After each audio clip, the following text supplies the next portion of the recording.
Hello guys! Welcome to my channel. And today's vlog, ituturo ko sa inyo step-by-step tutorial kung saan makikita or kung paano i-private ang subscribers count. So parang ako, private lang.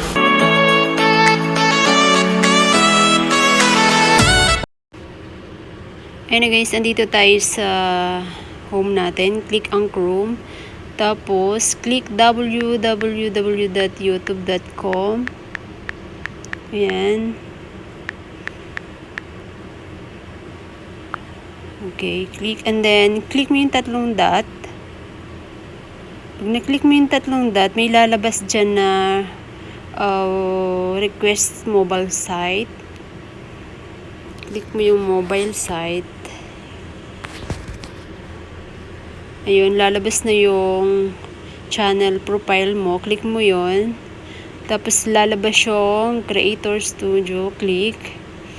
Pag na-click mo yung Creator Studio, makapunta ka na sa studio mo guys. And then, sa pinakababa nun, meron settings. Maliit lang siya.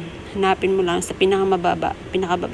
Ayan. Ayan siya. Click mo yan. Tapos, click mo ang channel. Pag-click mo ng channel, may makikita ka dyan na advanced settings. Ayan, advanced settings. Click mo advanced settings, scroll down, and then makikita mo ang scroll down ka lang. Yan, makikita mo ang subscribers count. Ayan, yung dalawa na yan. Tingnan mo. Display the number of people subscribe to my channel. Pag gusto mo nang i-hide yan, tanggal mo lang yung check.